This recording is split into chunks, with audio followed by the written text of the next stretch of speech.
നമസ്കാരം. പകൽ വാർത്ത ആരംഭിക്കുന്നു. ആദ്യം പ്രധാന തലക്കെട്ടുകൾ. FCRAക്കെതിരെ കത്തോലിക്ക സഭയുടെ രാജ്യവ്യാപക പ്രതിഷേധം. പള്ളികളിൽ പ്രാർത്ഥനായോഗം നടത്തി. സന്നദ്ധ സംഘടനകളുടെ പ്രവർത്തന സ്വാതന്ത്ര്യം തടയാനാണ് ശ്രമമെന്ന് സഭ.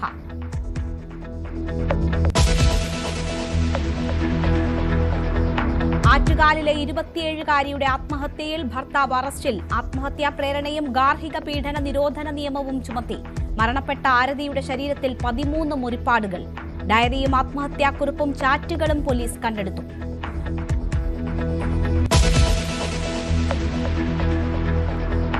തിരുവനന്തപുരം നഗരസഭയിൽ നാളെ അവിശ്വാസ പ്രമേയം കൊണ്ടുവരാൻ UDF.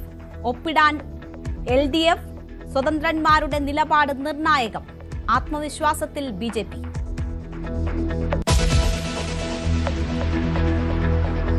ഇറാനെതിരെ വീണ്ടും അമേരിക്കയുടെ ആക്രമണം. 10 സൈനിക കേന്ദ്രങ്ങളിലേക്ക് മിസൈൽ വർഷം. അമേരിക്കൻ സൈന്യം ജോലി തീർക്കാൻ തീരുമാനിച്ചാൽ ഇറാൻ ബാക്കി കാണില്ലെന്ന് ട്രംപ്. തിരിച്ചടി ഹോർമുസിൽ പനാമ കപ്പൽ ആക്രമിച്ചതിന്.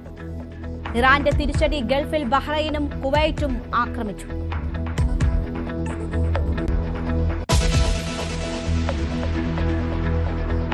പാകിസ്ഥാനെ ഞെട്ടിച്ച് തെഹ്രിക്കെ താലിബാൻ. പാരാമിലിറ്ററി സേനയായ റേഞ്ചേഴ്സിന്റെ പ്രാദേശിക ആസ്ഥാനത്തിന് നേരെ ചാവേർ സ്ഫോടനം. 4 സൈനികർ കൊല്ലപ്പെട്ടു. 6 അക്രമികളെയും വധിച്ചു.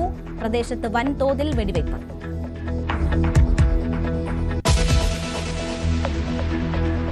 മദ്യനയത്തിൽ മുഖ്യമന്ത്രി മുന്നോട്ട്. VM സുധീരന്റെ അടക്കം എതിർപ്പുകൾ തള്ളി സതീശൻ. വീര്യം കുറഞ്ഞ മദ്യത്തിനുള്ള നികുതി നിർദ്ദേശം ധനബില്ലിൽ.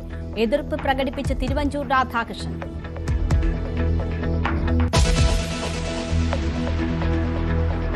സംസ്ഥാനത്ത് മഴ കനത്തു. 4 ജില്ലകളിൽ ഓറഞ്ച് അലർട്ട്. വടക്കൻ കേരളത്തിൽ തീവ്ര മഴ സാധ്യത.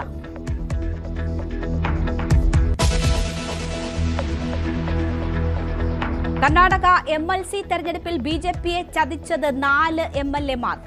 JDSനെ ചതിച്ചത് 8 പേർ. പാർട്ടിയുടെ ആഭ്യന്തര അന്വേഷണ സമിതിയുടെ കണ്ടെത്തൽ. കൂറുമാറിയവരുടെ പേരിൽ കർശന നടപടിയെടുക്കുമെന്ന് BJP ദേശീയ അധ്യക്ഷൻ.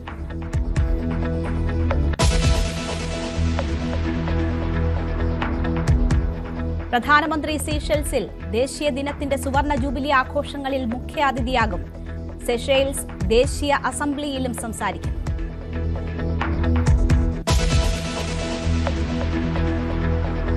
കാലം മാറുമ്പോഴും വിശ്വാസങ്ങൾ മാറില്ലെന്ന് ലോകത്തെ ഓർമ്മിപ്പിച്ച് അനന്ത് അംബാനി. തന്റെ സവിശേഷതയായ നീണ്ട മുടി തിരുപ്പതി ബാലാജിക്ക് സമർപ്പിച്ചു. റിലയൻസ് ഇൻഡസ്ട്രീസ് എക്സിക്യൂട്ടീവ് ഡയറക്ടർ ചേർത്തുപിടിച്ചത് നൂറ്റാണ്ടുകൾ പഴക്കമുള്ള ഭാരതീയ വിശ്വാസം.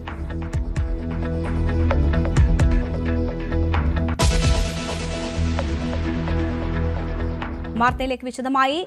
FCRA ഭേദഗതി ബില്ലിനെതിരെ ക്രൈസ്തവ സഭകളുടെ പ്രാർത്ഥനാ പ്രതിഷേധം. ബില്ലിലെ ഭേദഗതികൾ സംബന്ധിച്ച് ചർച്ച ചെയ്യുന്നതിനൊപ്പം തന്നെ പ്രാർത്ഥനയിലൂടെ പ്രതിഷേധിക്കാനുമാണ് KCBCയുടെ തീരുമാനം. ബില്ലിനെതിരെ കോടതിയെ സമീപിക്കാനും ചില ക്രൈസ്തവ സംഘടനകൾ തീരുമാനിച്ചിട്ടുണ്ട്. ബില്ലിലെ ഭേദഗതികൾ ആശങ്കയുണർത്തുന്നതാണെന്നാണ് ക്രൈസ്തവ സഭയുടെ നിലപാട്. FCRA നിയമ ഭേദഗതിയുമായി ബന്ധപ്പെട്ടുകൊണ്ട് വലിയ രീതിയിലുള്ള ചർച്ചകളാണ് നടക്കുന്നത്. ഇതിൽ ഈ വിദേശത്ത് നിന്ന് സംഭാവന സ്വീകരിക്കുന്നത് അടക്കമുള്ള കാര്യങ്ങളിൽ ഒരു കർശനമായ ഒരു നിയന്ത്രണം കൊണ്ടുവരാനായിട്ട് കേന്ദ്ര സർക്കാർ തീരുമാനിച്ചിരുന്നു. ഇതിൻ്റെ ഭാഗമായി ഈ നിയമത്തിൽ ഭേദഗതികൾ നടപ്പാക്കാനാണ് തീരുമാനിച്ചത്. എന്നാൽ ആ ഭേദഗതികൾ മറ്റ് പലരെയും എന്ന പോലെ ഇന്ത്യയിലെ രാജ്യത്തെ ക്രൈസ്തവ സഭകൾക്ക് വലിയ രീതിയിലുള്ള ഒരു തിരിച്ചടിയാകും എന്ന് തന്നെയാണ് പൊതുവിൽ വിലയിരുത്തപ്പെടുന്നത്. സഭയും അത് തിരിച്ചറിഞ്ഞുകൊണ്ട് തന്നെ അതിലൊരു പ്രതിഷേധങ്ങളിലേക്ക് കടന്നിട്ടുണ്ട്. ഇതിൽ കേന്ദ്ര സർക്കാർ നിഷ്കർഷിക്കുന്നത് അതിൽ മതപരിവർത്തനം അടക്കമുള്ള കാര്യങ്ങളിൽ കർശനമായ ഒരു നിയന്ത്രണം കൊണ്ടുവരിക. ഈ പണം ഉപയോഗിച്ചുകൊണ്ട്, ഇങ്ങനെ സംഭാവനയായി സ്വീകരിക്കുന്ന പണം ഉപയോഗിച്ചുകൊണ്ട് പലരും പല രീതിയിലേക്ക് അവരുടെ അതിൻ്റെ നിശ്ചയിക്കപ്പെട്ട നിർവചിക്കപ്പെട്ട പ്രവർത്തനങ്ങളിൽ നിന്ന് മാറി നിന്നുകൊണ്ട് പല രീതിയിലേക്ക് ആ പണം വിനിയോഗിക്കപ്പെടുന്നു.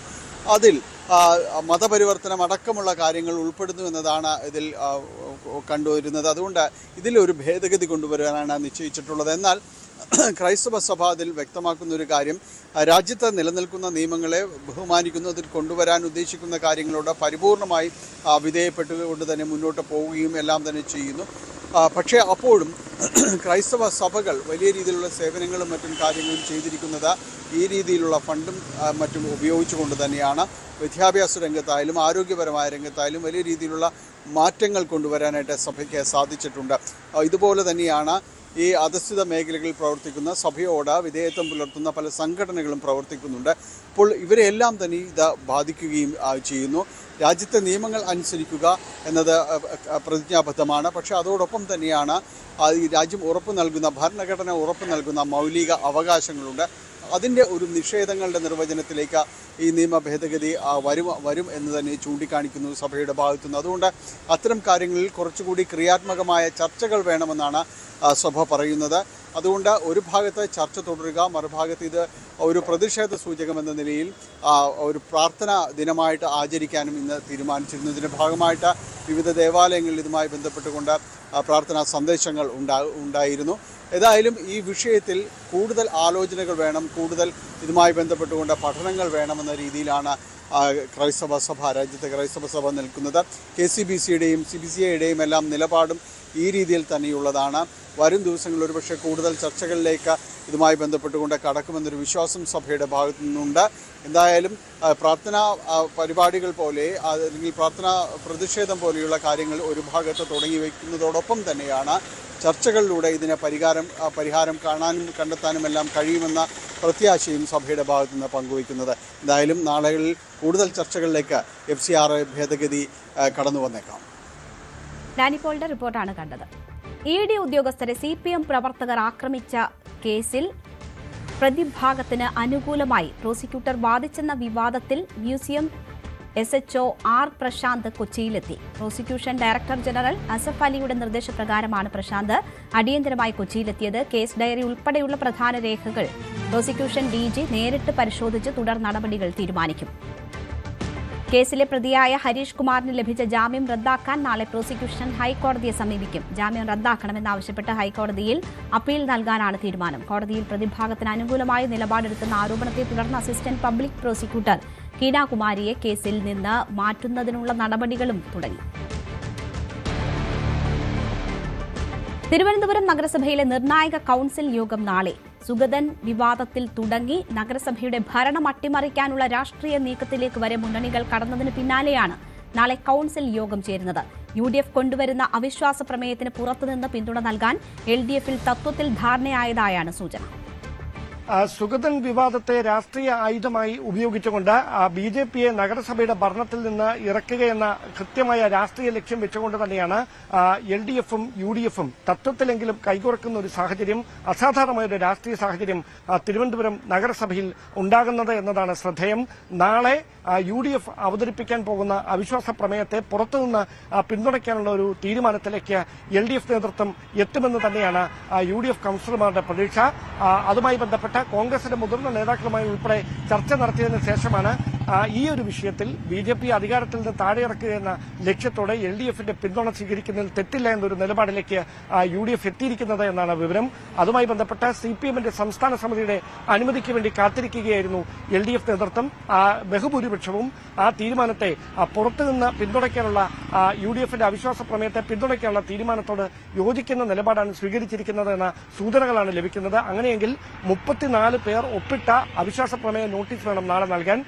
20 UDF അംഗങ്ങൾക്ക് പുറമെ 14 LDF അംഗങ്ങൾ കൂടി അങ്ങനെയാണെങ്കിൽ ഈ അവിശ്വാസ പ്രമേയത്തെ പിന്തുണയ്ക്കുന്ന ഒരു നോട്ടീസിനെ പിന്തുണയ്ക്കുന്ന സാഹചര്യം ഉണ്ടാകണം. ആ നോട്ടീസ് നാളെ നൽകാൻ കഴിഞ്ഞാൽ ഉറപ്പായും അത് LDFന്റെ പിന്തുണ ഉറപ്പാക്കിക്കൊണ്ട് തന്നെയാണ് മുമ്പോട്ട് പോകുന്നത് എന്നതിന്റെ സൂചനയായി കൂടി മാറും.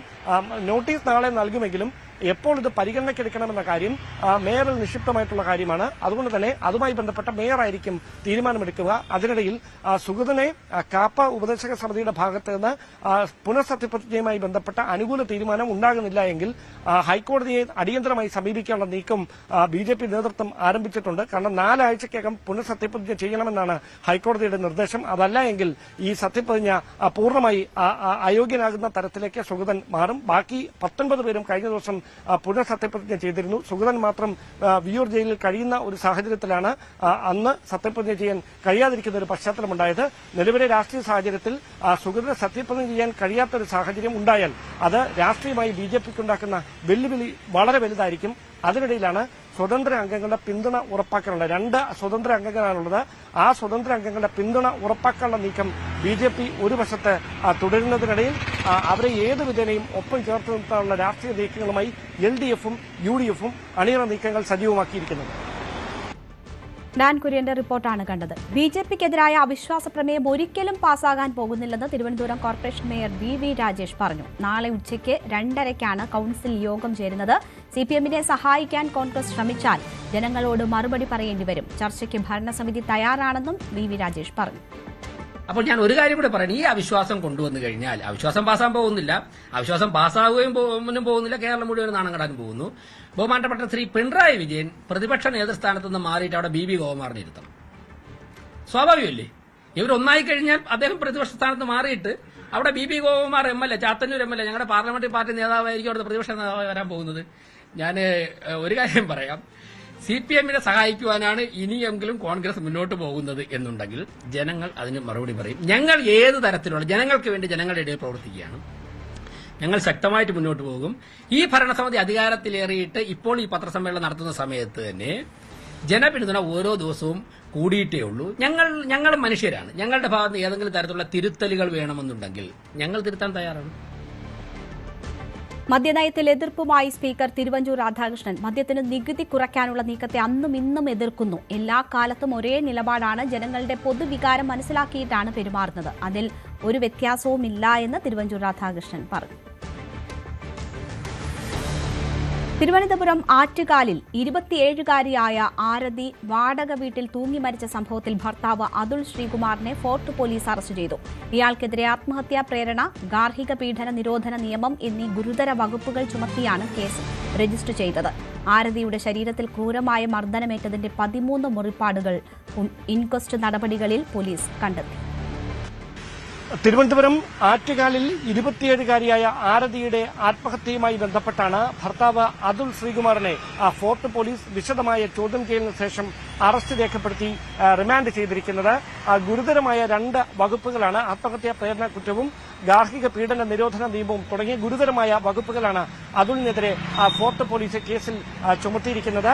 ഈ സംഭവം ഉണ്ടാകുന്നതിന്, ഈ യുവതി ജീവനെടുക്കുന്നതിന് മുമ്പ് ക്രൂരമായ മർദ്ദനം ശരീരത്തിലേറ്റുവെന്ന് വ്യക്തമാക്കുന്ന തെളിവുകൾ ഇൻക്വസ്റ്റ് നടപടികൾക്കിടയിൽ പോലീസ് കണ്ടെത്തിയിട്ടുണ്ട്. മുഖത്തും കഴുത്തിലും കാലിലുമായി 13 മുറിപ്പാടുകൾ ഉണ്ടായെന്നാണ് നടപടിക്രമങ്ങൾ പൂർത്തിയാക്കിയ പോലീസ് നൽകുന്ന സൂചന. അതോടൊപ്പം ഈ മർദ്ദനമേറ്റതിന്റെ ചില ചിത്രങ്ങൾ അമ്മയ്ക്ക് നേരത്തെ അയച്ചു കൊടുത്തിട്ടുണ്ട് യുവതിയെന്നും പോലീസിന് വിവരം ലഭിച്ചിട്ടുണ്ട്. ഇതിൽ ചില ചിത്രങ്ങൾ കഴിഞ്ഞ ദിവസം തന്നെ പുറത്തു വന്നിരുന്നു. അതോടൊപ്പം ഈ കേസിൽ ഏറ്റവും നിർണായകമായി മാറുക ആരതിയുടെ ഡയറി കുറിപ്പുകളാകും. ആത്മഹത്യാക്കുറിപ്പിനൊപ്പം ഡയറി കുറിപ്പുകളിലും ഈ ഭർത്താവായിരുന്ന അതുൽ ശ്രീകുമാറിന്റെ ഭാഗത്തുനിന്ന് ക്രൂരമായ പീഡനം മാനസികമായും ശാരീരികമായും ഏറ്റുവാങ്ങുന്നതിന്റെ വ്യക്തമായ വിവരങ്ങൾ ആരതി പരാമർശിച്ചിട്ടുണ്ട് എന്നാണ് പോലീസ് നൽകുന്ന വിവരം. അത് കേന്ദ്രീകരിച്ചും വിശദമായ അന്വേഷണം നടക്കുകയാണ്. ഈ യുവതി ആരതിയെ വിവാഹം ചെയ്യുന്നതിന് മുമ്പ് അതുൽ മറ്റൊരു യുവതിയുമായി പ്രണയത്തിലായിരുന്നു.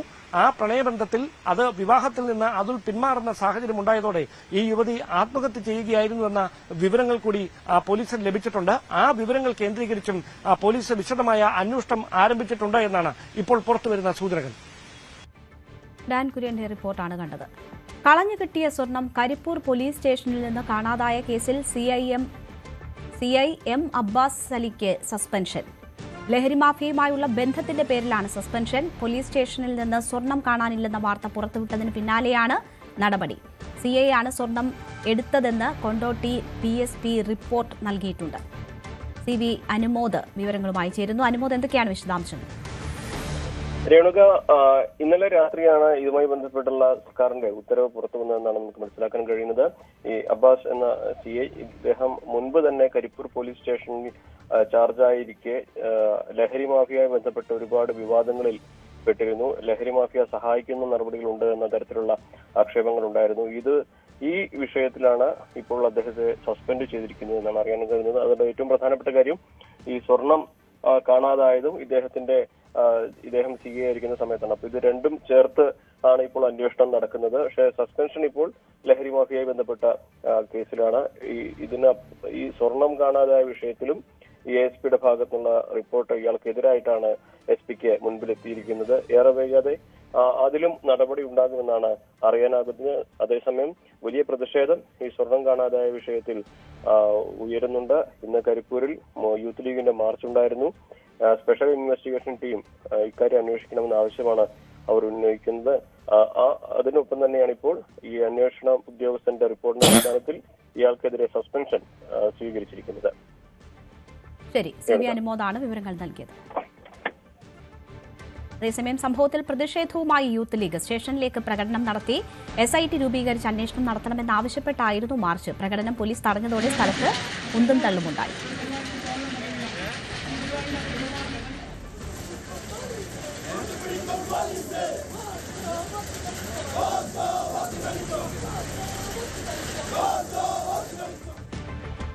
വിദേശത്ത് നിന്ന് കേരളത്തിലേക്ക് വൻതോതിൽ ഹൈബ്രിഡ് കഞ്ചാവ് എത്തിച്ചിരുന്ന അന്താരാഷ്ട്ര മയക്കുമരുന്ന് സംഘത്തിലെ പ്രധാനിയും സംഘാംഗങ്ങളും പിടിയിൽ. പെരുമ്പാവൂരിൽ 18 കോടിയോളം രൂപ വില വരുന്ന ഹൈബ്രിഡ് കഞ്ചാവ് പിടികൂടിയ കേസിലാണ് മുഖ്യപ്രതിയടക്കം 4 പേർ അറസ്റ്റിലായത്. വിദേശത്ത് നിന്ന് ഹൈബ്രിഡ് കഞ്ചാവ് അടക്കം കേരളത്തിലേക്ക് എത്തിക്കുന്ന സംഘത്തിലെ ഏറ്റവും പ്രധാനപ്പെട്ട ആളുകളെയാണ്, പ്രതികളെയാണ് ഇപ്പോൾ പെരുമ്പാവൂരിൽ അറസ്റ്റ് ചെയ്യപ്പെട്ടിരിക്കുന്നത്. എറണാകുളം റൂറൽ പോലീസിന്റെ നേതൃത്വത്തിലാണ് അറസ്റ്റ് നടന്നിരിക്കുന്നത്. ഇതിൽ ഹരികൃഷ്ണൻ, പ്രസ്ജിത്ത്, ശ്രീജേഷ്, സഞ്ജയ് എന്നീ 4 പേരാണ് ഇതുമായി ബന്ധപ്പെട്ടുകൊണ്ട് പിടിയിലായിരിക്കുന്നത്. കഴിഞ്ഞ ദിവസങ്ങളിൽ ഏതാണ്ട് 18 കോടിയോളം രൂപയുടെ ഹൈബ്രിഡ് പിടിച്ച കേസുമായി ബന്ധപ്പെട്ടുകൊണ്ട് ചില പ്രതികളെ അറസ്റ്റ് ചെയ്തിട്ടുണ്ടായിരുന്നു. അതിൻ്റെ തുടർച്ചയായാണ് ഈ പരിശോധനയും അറസ്റ്റും നടക്കുന്നത്. ഇതിൽ ഹരികൃഷ്ണൻ എന്ന് പറയുന്ന ആളാണ് ഇതിൽ ഏറ്റവും കൂടുതലായിട്ട് വിദേശത്ത് നിന്ന് ഹൈബ്രിഡ് കഞ്ചാവ് കടത്തി നാട്ടിലേക്ക് എത്തിക്കുന്നതെന്നാണ് പോലീസ് പറയുന്നത്. അതോടൊപ്പം തന്നെ പ്രസ്ജിത്ത് എന്നയാളാണ് ഇതിൽ മറ്റൊരു പ്രധാനപ്പെട്ട ഇയാൾ തായ്ലൻഡിൽ നിന്നും ബാങ്കോക്കിൽ നിന്നുമായി 2 പേരും നിരവധി തവണ ഇവിടേക്ക് ഹൈബ്രിഡ് കഞ്ചാവുകൾ എത്തിച്ചിട്ടുണ്ട് എന്നതാണ് പോലീസിന് ലഭിച്ചിരിക്കുന്ന വിവരം. ഈ സംഘത്തെക്കുറിച്ച് ഈ കഴിഞ്ഞ ദിവസങ്ങളിലാണ് പോലീസിന് കൃത്യമായൊരു വിവരം ലഭിക്കുന്നത്. കഴിഞ്ഞ ദിവസം അറസ്റ്റ് ചെയ്യപ്പെട്ട ദമ്പതികൾ ഇവർ 2 പേരും കഴിഞ്ഞ കുറേ നാളുകളായി ഈ കേസും ഇത്തരം രീതികളിൽ ഈ ഹൈബ്രിഡ് കഞ്ചാവ് ഡീൽ ചെയ്യുന്നവരുമായി വളരെ അടുത്ത ബന്ധം അന്താരാഷ്ട്ര തലത്തിൽ പുലർത്തിയിരുന്നവരായിരുന്നു. ഇവരെ ഈ കഴിഞ്ഞ കുറേ നാളുകളായിട്ട് നിരീക്ഷണത്തിൽ വന്ന് അവസാനം ഉറപ്പ് വരുത്തിയതിനു ശേഷമാണ് പോലീസ് അറസ്റ്റ് അടക്കമുള്ള നടപടികളിലേക്കും പരിശോധനയിലേക്കും എല്ലാം തന്നെ കടക്കുന്നത്. ഇവർ ചോദ്യം ചെയ്ത് ലഭിച്ച വിവരങ്ങളുടെ കൂടി അടിസ്ഥാനത്തിലാണ് ഇപ്പോഴുള്ള ഈ നീക്കം. ഓപ്പറേഷൻ തൂഫാന്റെ ഭാഗമായിട്ടാണ് പോലീസ് ഈ നീക്കം നടത്തിയത്. അവർ ചോദ്യം ചെയ്യുന്ന ലഭിച്ച വിവരങ്ങളുടെ അടിസ്ഥാനത്തിൽ വിദേശത്തു നിന്ന് നിരവധിയായിട്ട് ഹൈബ്രിഡ് കഞ്ചാവ് ഇവിടുന്ന് കടത്തിക്കൊണ്ടുവരുന്നതായിട്ട് വിവരം ലഭിച്ചിരുന്നു. പലതും ചില സമയത്തെങ്കിലും നെടുമ്പാശ്ശേരിയിൽ ഇവർ പിടിയിലാകുന്നുണ്ടെങ്കിലും ആ പിടിയിലാകുന്നതിനേക്കാൾ കൂടുതൽ അളവ് കഞ്ചാവ് ഇവിടേക്ക് എത്തുന്നുണ്ട് എന്നത് പോലീസിന് മനസ്സിലായിരുന്നു. അതുകൊണ്ടാണ് കൂടുതൽ കർശനമായ നിരീക്ഷണങ്ങളിലേക്ക് അടക്കം പോകാനായിട്ട് തീരുമാനിച്ചിരുന്നത്. ഇതിൻ്റെ തുടർച്ചയായാണ് ഇപ്പോൾ ഈ ഉണ്ടായിരിക്കുന്ന അറസ്റ്റ്. സാധാരണഗതിയിൽ പെരുമ്പാവൂരിലും മറ്റും ഇതര സംസ്ഥാന തൊഴിലാളികളെ കേന്ദ്രീകരിച്ച് നടത്തുന്ന ഈ പരിശോധനയിൽ കഞ്ചാവ് പിടികൂടാറുണ്ട്. പക്ഷേ അത് ഈ സംസ്ഥാനത്ത് തന്നെ വിവിധ സംസ്ഥാനങ്ങളിൽ നിന്നായിട്ട് കടത്തിക്കൊണ്ടുവരുന്നതാണ് പലതും. അതിന് ഈ ഹൈബ്രിഡ് കഞ്ചാവിൻ്റെ ഗണത്തിൽപ്പെടുത്താവുന്നതല്ല. പക്ഷേ പുറത്തുനിന്ന് വിദേശത്തു നിന്ന് വലിയ കൂടിയ അളവിലേക്ക് ഇവിടേക്ക് കഞ്ചാവ് എത്തുന്നുണ്ട്. അതിന് ആവശ്യക്കാരിവിടെയുണ്ട്.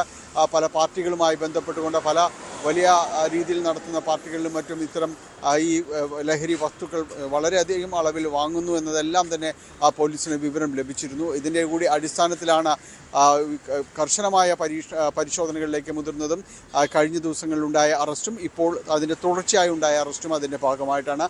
പരിശോധനകൾ തുടരുമെന്ന് തന്നെയാണ് പോലീസ് വ്യക്തമാക്കുന്നത്.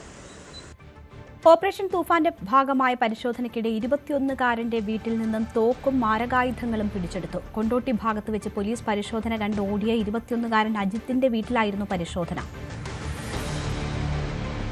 ഇയാളെ പിന്തുടർന്ന് പോലീസ് സംഘം എത്തുകയായിരുന്നു. അജിത്തിന് MDMA ഉൾപ്പെടെയുള്ള മാരക ലഹരിയുടെ കച്ചവടമുണ്ടെന്ന് പോലീസ് പറഞ്ഞു. ശരീരപരിശോധനയിൽ ലഹരി മരുന്നുകൾ ഒന്നും കണ്ടെത്താനായില്ലെങ്കിലും വീട്ടിൽ നിന്ന് തോക്കും മാരകായുധങ്ങളും പിടിച്ചെടുത്തിട്ടുണ്ട്. ജാർഖണ്ഡ് നിർമ്മിതമായ എയർ ഗണ്ണാണ് ലഭിച്ചത്. എന്താവശ്യത്തിനാണ് പ്രതി ആയുധങ്ങൾ ശേഖരിച്ചതെന്ന് പോലീസ് അന്വേഷിക്കുകയാണ്. അയാളുടെ വീട്ടിൽ നിന്ന് ഞങ്ങൾ മൂർച്ചയുള്ള ആംസ് ആക്ട് ഇത് പ്രകാരമായിട്ട് പറഞ്ഞിരിക്കുന്ന തരത്തിലുള്ള ആയുധമായ വാള്, അതുപോലെ എയർ ഗണ്ണ്, പിന്നെ ഒരു ചെറിയ കത്തി, ഈ 3 സാധനങ്ങൾ അയാളുടെ വീട്ടിൽ നിന്ന് കിട്ടിയിട്ടുണ്ട്. അപ്പോൾ അയാളുടെ പേരെന്ന് പറഞ്ഞാൽ മലയൻകീഴ് വില്ലേജിൽ മറുകിൽ എന്ന് പറയുന്ന ദേശത്ത് വലിയറത്തല കൊണ്ടോടി കിഴക്കും കര പുത്തൻ വീട്ടിൽ അജിത്ത് എന്നാണ്. അച്ഛൻ്റെ പേര് റജി. 22 വയസ്സുള്ള യുവാവാണ്. പശ്ചിമേഷ്യയിൽ വീണ്ടും സംഘർഷാവസ്ഥ. ഇറാനിലെ 10 സൈനിക കേന്ദ്രങ്ങളെ US ആക്രമിച്ചു. മറുപടിയായി ബഹ്റൈനിലേക്കും കുവൈറ്റിലേക്കും പ്രത്യാക്രമണവുമായി ഇറാനും രംഗത്തു വന്നു. ബഹ്റൈനിലെ ഒരു റെസിഡൻഷ്യൽ കെട്ടിടം തകർത്തു. ശത്രുക്കൾക്ക് അതേ ഭാഷയിൽ മറുപടി നൽകുമെന്ന് ഇറാൻ വ്യക്തമാക്കി. അമേരിക്കൻ സൈന്യം ജോലി തീർക്കാൻ തീരുമാനിച്ചാൽ ഇറാൻ ബാക്കി കാണില്ലെന്നായിരുന്നു ട്രംപിന്റെ ഭീഷണി. പശ്ചിമേഷ്യയിൽ ആശങ്കകൾ കയവില്ലാത്ത ഒരു ദിവസം തന്നെയാണ് ഇന്നും കടന്നുപോയിരിക്കുന്നത്. അമേരിക്കയുടെ ഇറാനിലേക്കുള്ള ആക്രമണം അത് ഇന്നും ശക്തമായി തുടർന്നു. ഇന്ന് 10 സൈനിക കേന്ദ്രങ്ങളിലേക്കാണ് അമേരിക്കയുടെ ആക്രമണമുണ്ടായത്. ഇറാന്റെ എയർ ഡിഫൻസ് സിസ്റ്റമാണ് അമേരിക്ക ലക്ഷ്യമിട്ടതെന്നാണ് വിവരം. ഇറാൻ കഴിഞ്ഞ ദിവസവും ഹോർമുസ് കടലിടുക്കിലൂടെ കടന്നുപോയ ഒരു ചരക്ക് കപ്പലിന് നേരെ ആക്രമണം നടത്തിയിരുന്നു. ഇതിന്റെ പ്രത്യാക്രമണമായിട്ടാണ് അമേരിക്ക ഇറാനിലേക്ക് ആക്രമണം നടത്തിയത്. ഇറാന്റെ മിസൈലുകളും അതുപോലെ വിവിധ ഡ്രോൺ നിർമ്മാണശാലകളും തകർത്തതായിട്ടും വിവരമുണ്ട്. ഇതിന് മറുപടിയായിട്ട് ഇറാൻ അമേരിക്കൻ സൈനിക താവളങ്ങളിലേക്ക് തിരിച്ച് ആക്രമണം നടത്തിയിട്ടുണ്ട്. ഇതിന്റെ ഭാഗമായിട്ട് ബഹ്റൈനിലേക്കും അതുപോലെ കുവൈറ്റിലേക്കുമാണ് ഇറാൻ മിസൈലുകൾ തൊടുത്തുവിട്ടത്. ഇരു രാഷ്ട്രങ്ങളിലും ഏതാണ്ട് വളരെയധികം സമയം തന്നെ അലേർട്ടുകൾ പ്രഖ്യാപിച്ചിരുന്നു. ബഹ്റൈനിൽ ഒരു റെസിഡൻഷ്യൽ കെട്ടിടം തകർന്നു വീണതായിട്ട് വിവരമുണ്ട്. കുവൈറ്റിൽ മറ്റ് നാശനഷ്ടങ്ങളോ അപകടങ്ങളോ ഒന്നും തന്നെ റിപ്പോർട്ട് ചെയ്തിട്ടില്ല. ഇറാൻ നടത്തിയിട്ടുള്ള പ്രത്യാക്രമണങ്ങളിൽ ഇതുവരെ ആൾനാശമൊന്നും റിപ്പോർട്ട് ചെയ്തിട്ടില്ല. ബഹ്റൈനിലൊരു റെസിഡൻഷ്യൽ കെട്ടിടം തകർന്നുവെങ്കിലും ഇവിടെ മറ്റ് ആൾനാശങ്ങളൊന്നും ഇതുവരെ റിപ്പോർട്ട് ചെയ്തിട്ടില്ല. ട്രംപിന്റെ ഒരു ഭീഷണി പോസ്റ്റിന് പിന്നാലെയാണ് അമേരിക്കയുടെ ഭാഗത്തു നിന്നുള്ള ആക്രമണം ഉണ്ടായത്. ട്രംപ് പറഞ്ഞത് ഇറാൻ ഇനിയും യാതൊരുവിധ പാഠവും പഠിക്കുന്നില്ല. US-ന് ഇത് കാരണം യുക്തിരഹിതമായി പ്രവർത്തിക്കേണ്ടി വരും. അമേരിക്കൻ സൈന്യം അവരുടെ ജോലി തീർക്കാൻ തീരുമാനിച്ചാൽ ഇറാൻ ഒരിക്കലും ബാക്കി കാണില്ല എന്നൊരു ഭീഷണിയാണ് US-ന്റെ ഭാഗത്തു നിന്നുണ്ടായത്. എന്തായാലും ശത്രുക്കൾക്ക് ശക്തമായിട്ടുള്ള തിരിച്ചടി നൽകും എന്ന് തന്നെയാണ് ഇറാൻ വ്യക്തമാക്കുന്നത്. IRGCയുടെ ഭാഗത്തു നിന്നാണ് ഈ മുന്നറിയിപ്പ് പുറത്തു വന്നത്. അജയ് സുധാ ബിജുവിന്റെ റിപ്പോർട്ടാണ് കണ്ടത്. വെനസ്വേലയിലെ ഇരട്ട ഭൂചലനത്തിൽ കൊല്ലപ്പെട്ടവരുടെ എണ്ണം 1430 ഉയർന്നു. 3200-ലധികം ആളുകൾക്ക് പരിക്കേറ്റു. 50,000-ലധികം പേരെ കാണാനില്ലെന്ന് UN റിപ്പോർട്ടുണ്ട്. ആശുപത്രികളിൽ മതിയായ സൗകര്യങ്ങളില്ലാത്തതിനാൽ മരണസംഖ്യ ഉയരാനും സാധ്യതയുണ്ട്. തുടർ ചലനങ്ങൾ ഉണ്ടായേക്കുമെന്നും മുന്നറിയിപ്പുണ്ട്. തന്റെ ഏറ്റവും വലിയ സവിശേഷതകളിലൊന്നായ നീണ്ട മുടി 7 മലകളുടെയും നാഥനായ തിരുമല തിരുപ്പതി വെങ്കിടാചലപതിക്ക് സമർപ്പിച്ച് Reliance Industries executive director Anant Ambani. കാലം മാറുമ്പോഴും ചില ആചാരങ്ങൾക്കും വിശ്വാസങ്ങൾക്കും ആ മാറ്റം ബാധിക്കില്ലെന്ന് ലോകത്തെ ഓർമ്മപ്പെടുത്തുന്നതായി ഇത്. തിരുമല തിരുപ്പതി ബാലാജിക്ക് മുന്നിൽ മുടി സമർപ്പിക്കുകയെന്നത് വിശ്വാസികൾ നൂറ്റാണ്ടുകളായി തുടരുന്ന ആചാരമാണ്. Jio, Reliance Retail Ventures, Reliance Foundation എന്നിവയുടെ ഡയറക്ടർ ബോർഡ് അംഗം കൂടിയായ അനന്ത ആധുനിക കാലത്തും ആചാരങ്ങളെയും വിശ്വാസങ്ങളെയും മുറുകെ പിടിക്കുന്നതിന്റെ ഉത്തമ ഉദാഹരണമാണ് തിരുമല ക്ഷേത്രത്തിൽ കണ്ടത്. വെങ്കടേശ്വരനോടുള്ള സമ്പൂർണ്ണ സമർപ്പണത്തിന്റെയും ത്യാഗത്തിന്റെയും പ്രതീകമായാണ് ഭക്തർ തിരുമല കയറിയെത്തി ബാലാജി സന്നിധിയിൽ മുടി സമർപ്പിക്കുന്നത്. ശരീര സൗന്ദര്യത്തിന്റെ പ്രധാന പ്രതീകങ്ങളിലൊന്നായ മുടി ഉപേക്ഷിക്കുന്നതിലൂടെ ദൈവസന്നിധിയിൽ എല്ലാവരും ഒരുപോലെയാണെന്നും ജീവിതത്തിലെ നേട്ടങ്ങൾക്കും അനുഗ്രഹങ്ങൾക്കും നന്ദി അറിയിക്കുന്നതാണെന്നുമാണ് വിശ്വാസം. പുരാവൃത്തം ഇങ്ങനെയാണ്. ഒരിക്കൽ ശ്രീനിവാസ പെരുമാളിന്റെ ശിരസിൽ മുടി നഷ്ടപ്പെട്ടപ്പോൾ നീലാംബരി ദേവി തന്റെ മുടിയുടെ ഒരു ഭാഗം സമർപ്പിച്ചു. അതിൽ സന്തുഷ്ടനായ ഭഗവാൻ ഭാവിയിൽ തന്റെ ദർശനത്തിനെത്തുന്ന ഭക്തർ മുടി സമർപ്പിക്കുന്നതെല്ലാം നീലാംബരി ദേവിക്കുള്ള ആദരസൂചകമായിരിക്കുമെന്ന് അനുഗ്രഹിച്ചു എന്നാണ് വിശ്വാസം. വ്യവസായ ലോകത്തെ സംഭാവനകൾക്കൊപ്പം സാമൂഹിക രംഗത്തെ സമർപ്പിത ജീവിതത്തിലൂടെ ലോകമാകമാനം ആദരവ് നേടുന്ന വ്യക്തിത്വമാണ് അനന്ത് അംബാനി. തന്റെ സവിശേഷമായ നീണ്ട മുടിയിലൂടെ ശ്രദ്ധ നേടിയിരുന്ന അനന്ത് അംബാനി അതേ മുടി ദൈവസന്നിധിയിൽ സമർപ്പിച്ചതിലൂടെ ഭക്തിയും പാരമ്പര്യവും ഇന്നും എത്രത്തോളം ശക്തമായി നിലനിൽക്കുന്നുവെന്ന് ലോകത്തോട് പറയുകയാണ്. ന്യൂസ് 18 തിരുപ്പതി. റോഡരികിലെ നടപ്പാതകൾ കാൽനട യാത്രികർക്ക് ഭയമേതുമില്ലാതെ നടന്നുപോകാൻ നിർമ്മിച്ചതാണ്. സുരക്ഷിതമായിരിക്കണം, അതുകൊണ്ട് തന്നെ അവ. ഇന്നതാണോ അവസ്ഥ? ഒരാഴ്ചയ്ക്കുള്ളിൽ കേരള ഹൈക്കോടതിയും സുപ്രീം കോടതിയും ഇക്കാര്യത്തിൽ നിർണായകമായ ഇടപെടലുകളാണ് നടത്തിയത്. കേരളത്തിലെ നഗരങ്ങളിലെ അവസ്ഥ പരിശോധിക്കുകയാണ് ന്യൂസ് 18 പ്രത്യേക ക്യാമ്പയിൻ വഴി നടക്കണ്ടേ.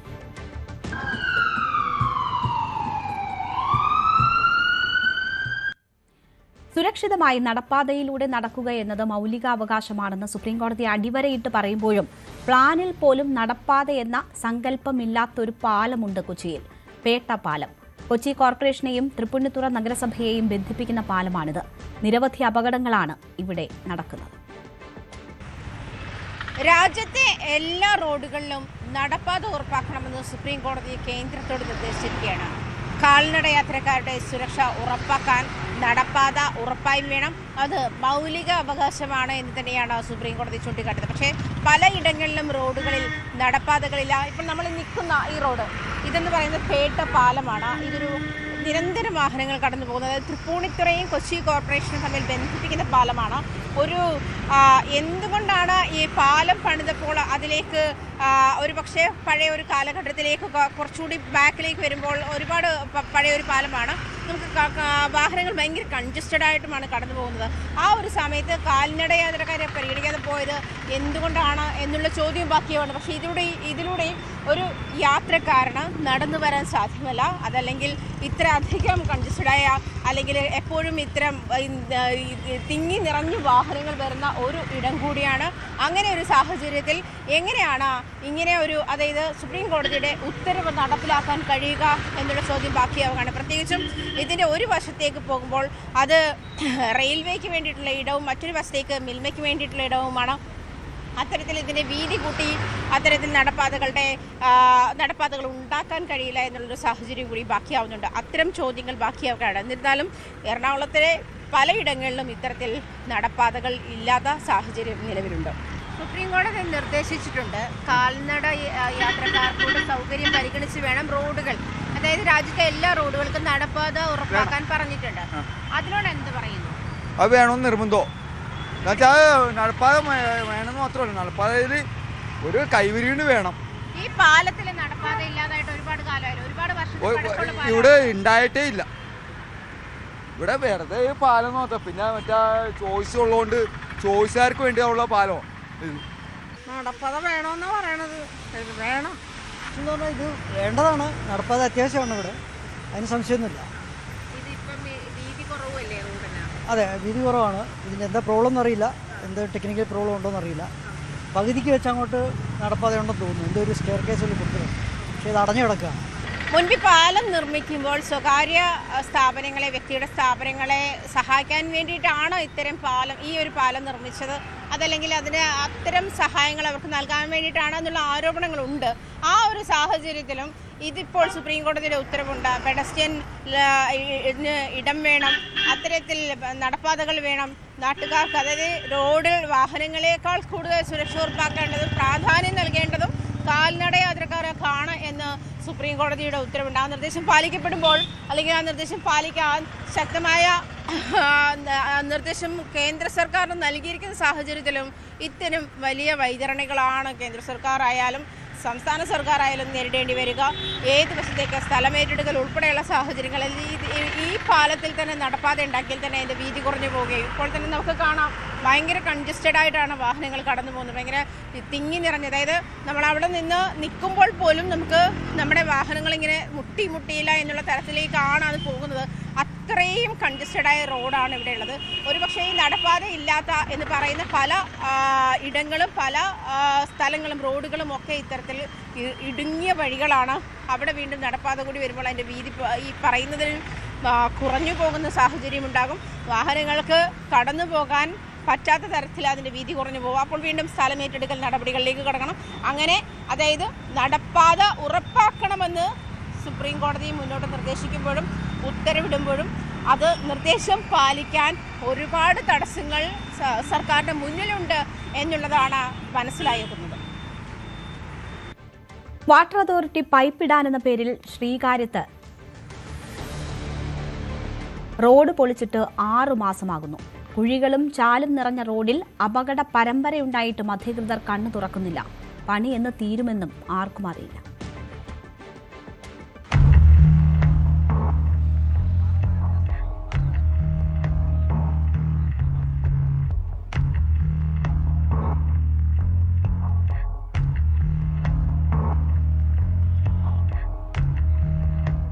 ശ്രീകാര്യത്ത് നിന്ന് കഴക്കൂട്ടത്തേക്കുള്ള പ്രധാന പാതയുടെ ഇപ്പോഴത്തെ അവസ്ഥയാണിത്. നേരത്തെ തന്നെ വലിയ ഗതാഗത കുരുക്കുള്ള പ്രദേശം.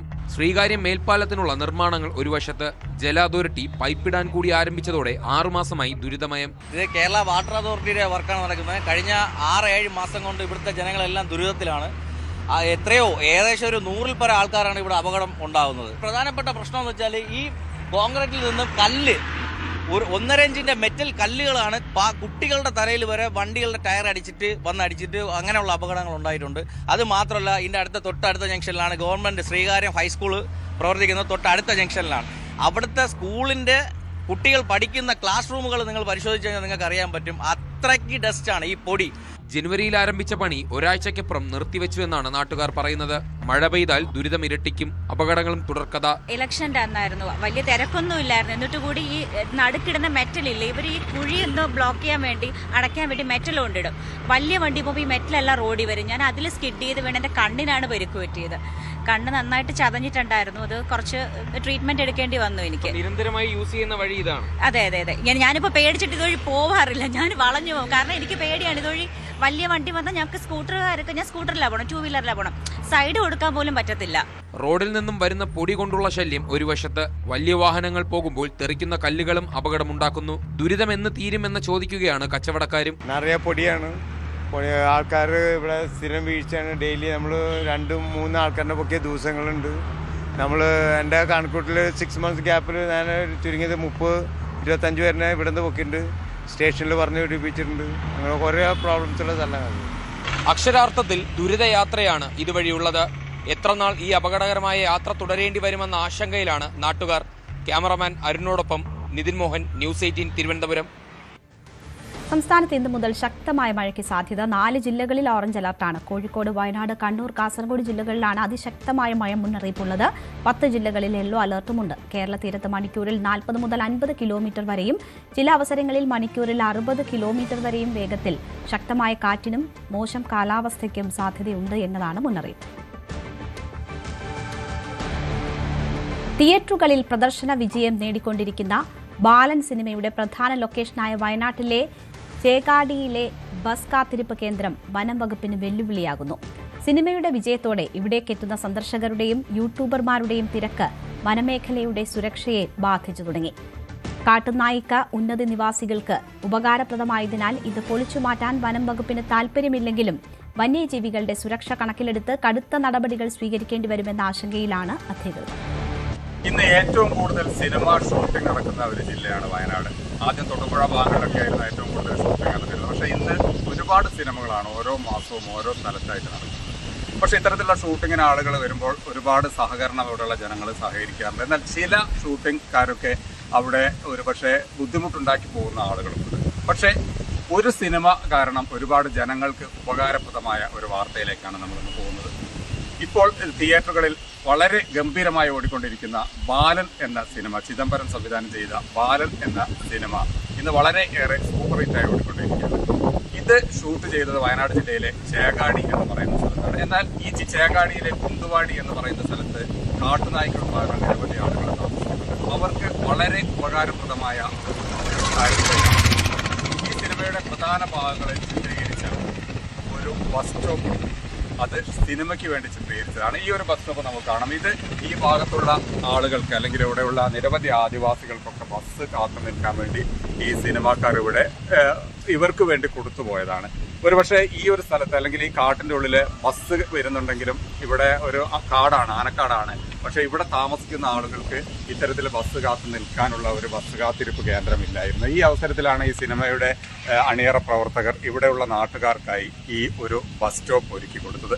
എന്തായാലും നിരവധി കുടുംബങ്ങൾ ഇവിടെ താമസിക്കുന്നുണ്ട്. ഈ ബസ് സ്റ്റോപ്പ് കൊണ്ട് അവർക്ക് ഒരുപാട് ഗുണങ്ങൾ വന്നതായിട്ടാണ് നമുക്കറിയാൻ കഴിയുന്നത്. ഇവിടെ നമുക്കൊരു ചേർന്നത്. ചേട്ടാ നമസ്കാരം, പേരെന്താ? ബൊമ്മൻ. ഇപ്പൊ നമ്മൾ ഈ ഒരു ഇരിക്കുന്ന ബസ് സ്റ്റോപ്പ് സിനിമ ഷൂട്ടിങ്ങിന് വേണ്ടി നിർമ്മിച്ചതാണ്. പക്ഷെ ഇത് നിങ്ങൾക്കായിട്ട് തന്നു പോയിരിക്കുകയാണ് അല്ലേ? എന്താണ് അവർ പറഞ്ഞത്? നിങ്ങൾക്ക് തരുമ്പോൾ അവര് അനുവാദം കിട്ടിയ നിങ്ങൾക്ക് ഇത് ഞങ്ങൾക്ക് ഇവിടെ ഉൾപ്പെടുത്താന്ന് പറഞ്ഞു. അല്ല, ഈ ബസ് സ്റ്റോപ്പ് നിങ്ങൾക്ക് കിട്ടിയതുകൊണ്ടുള്ള ഗുണം എന്താണ്? ഗുണം നമുക്ക് ഇപ്പൊ നല്ല തന്നെ ഗുണം. ബസ് കാത്തിരിക്കാൻ സ്കൂൾ പിള്ളേർക്ക് വന്ന് നിൽക്കാൻ ബസ്സിൽ കയറി പോകാൻ വേണ്ടിയിട്ട്. ആദ്യം മഴയൊക്കെ പെയ്യുമ്പോൾ മരത്തിന്റെ ചോട്ടൊക്കെ മരത്തിന്റെ ചോട്ടിലൊക്കെ ആയിരുന്നു. അപ്പൊ ഇതുകൂടെ കൊണ്ട് ഇപ്പൊ ഞങ്ങൾക്ക് എല്ലാം വളരെ ഉപകാരമായിരുന്നു. അപ്പൊ നിങ്ങൾക്കൊക്കെ വേറെ ആളുകളുണ്ട് ഇവിടെ 10-30 കോളനിയുണ്ട്, ഇവിടെ 3 കോളനി. നിങ്ങൾക്ക് ഇതുവരെ ഒരു ബസ് സ്റ്റോപ്പ് ആഗ്രഹം പറഞ്ഞിട്ട് ആരും വെച്ച് തന്നിട്ടില്ല? അപ്പൊ എവിടെയായിരുന്നു ബസ്സൊക്കെ സാധാരണ നിർത്താറ്? സാധാരണ നിർത്താൻ അവിടെ ഒറ്റക്കാലിൽ വെച്ച് അങ്ങനെ അപ്പുറത്ത് നിർത്തും. ആളുണ്ടെങ്കിൽ നിർത്തും, ഇല്ലെങ്കിൽ പോകും, അങ്ങനെയാണല്ലേ? പക്ഷെ ഇപ്പൊ ബസ് നിർത്തുന്നതിനൊരു ബുദ്ധിമുട്ടില്ല.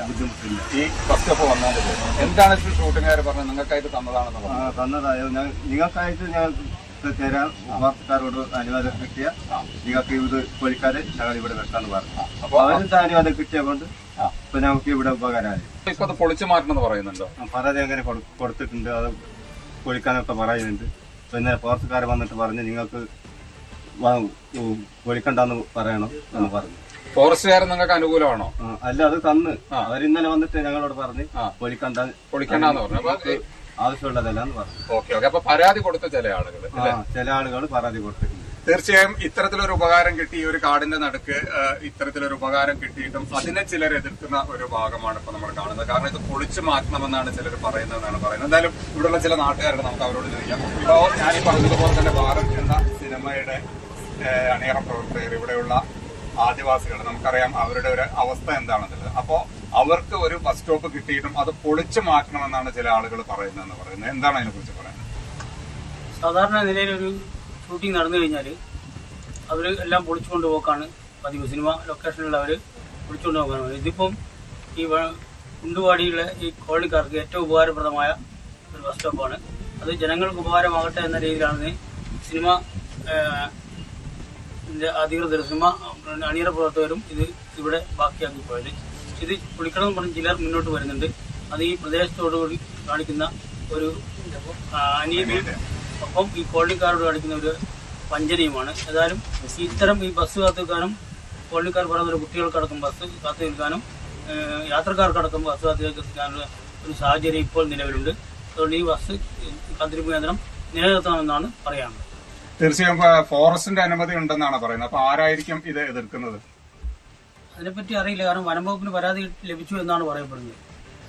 എന്തായാലും ഈ ഒരു സ്ഥലം തന്നെ വളരെ മനോഹരമായ ഒരു സ്ഥലമാണ്. നമുക്കറിയാം ഈ ഒരു സ്ഥലത്താണ് ഈ ബാലൻ എന്ന് പറയുന്ന സിനിമയുടെ മുക്കാഭാഗം ഷൂട്ടുകളും. ഈ ഒരു ബസ് സ്റ്റോപ്പ് എന്ന് പറയുന്നത് അതിന്റെ ക്ലൈമാക്സിലൊക്കെ പ്രധാനപ്പെട്ട ഒരു സംഭവം തന്നെയായിരുന്നു. എന്തായാലും അതിന്റെ അണിയറ പ്രവർത്തകർ ഇവിടെയുള്ള ഈ ആദിവാസികളുടെ ബുദ്ധിമുട്ട് മനസ്സിലാക്കിക്കൊണ്ട് തന്നെ അവർക്ക് വേണ്ടി കൊടുത്ത ഒരു ബസ് സ്റ്റോപ്പാണിത്. ഇത് കാണുന്നതിന് വേണ്ടി തന്നെ നിരവധി ആളുകൾ ഇപ്പോൾ ഇവിടെ എത്തുന്നുണ്ട്. അതുപോലെ തന്നെ യൂട്യൂബേഴ്സ് ഒക്കെ നിരവധി വരുന്നുണ്ട്. എന്തായാലും ഈ ഒരു ബസ് സ്റ്റോപ്പ് ഇവർക്ക് ഏറ്റവും ഉപകാരപ്രദമാണ് എന്ന് തന്നെയാണ് നമുക്കും പറയാനുള്ളത്. എന്തായാലും ജനങ്ങൾക്ക് ഉപകാരമുള്ള, പ്രത്യേകിച്ച് പിന്നോക്കത്ത് നിൽക്കുന്ന ആദിവാസികൾക്ക്, അവർക്കും അവരുടെ കുട്ടികൾക്കുമൊക്കെ ഉപകാരപ്രദമായ ഈ ഒരു ബസ് സ്റ്റോപ്പ് പൊളിച്ചു മാറ്റരുത് എന്ന് തന്നെയാണ് നമുക്കും പറയാനുള്ളത്. ചേകാടിയിൽ നിന്നും ജയരാജ് ബത്തേരി, ന്യൂസ് 18 വയനാട്. സംസ്ഥാനത്തെ സ്വകാര്യ ബസ്സുകളുടെ കളക്ഷനിൽ പ്രതിദിന 2 കോടി രൂപ മുതൽ 3 കോടി രൂപ വരെയാണ് കുറവുണ്ടായിരിക്കുന്നതെന്ന് all Kerala bus operators organisation പ്രതിനിധി ടി ഗോപിനാഥ്. കളക്ഷനിൽ ഒരു ബസ്സിന് 1000 രൂപ മുതൽ 6000 രൂപ വരെയും കുറവുണ്ടായി. ഈ സാഹചര്യം തുടർന്നാൽ സ്വകാര്യ ബസ്സുകൾക്ക് ഓടാൻ നിവൃത്തിയില്ലാതെയാകും. സംസ്ഥാനത്ത് ഇപ്പോൾ തന്നെ 800ഓളം ബസ്സുകൾ ജി-ഫാം കൊടുത്ത് കഴിഞ്ഞു. സമരപ്രഖ്യാപനമല്ലാതെ തന്നെ സ്വകാര്യ ബസ് മേഖല നിശ്ചലമാകുമെന്നും all Kerala bus operators association പ്രതിനിധി പറഞ്ഞു.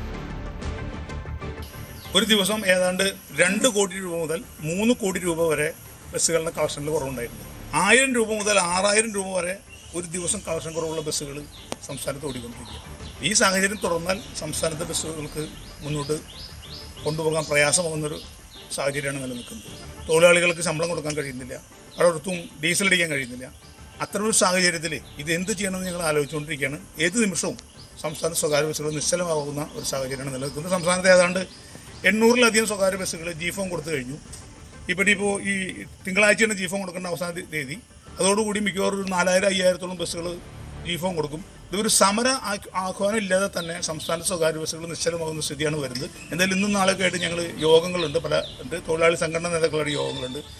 എങ്ങനെ മുന്നോട്ട് കൊണ്ടുപോകണമെന്നെ കുറിച്ച് ആലോചിക്കണം. സർക്കാരിനോട് ഞങ്ങൾ ഒന്ന് രണ്ട് ഞങ്ങളുടെ ഡിമാൻഡുകൾ സർക്കാരിൻ്റെ അടുത്ത് വെച്ചിരുന്നു. ഒന്ന്, ഞങ്ങൾ സ്വകാര്യ ബസ്സുകളിലും KSRTC കൊണ്ടുപോകുന്ന മാതിരി വനിതകൾക്ക് സൗജന്യ യാത്ര നൽകാമെന്ന് ഞങ്ങൾ ഏറ്റിരുന്നു.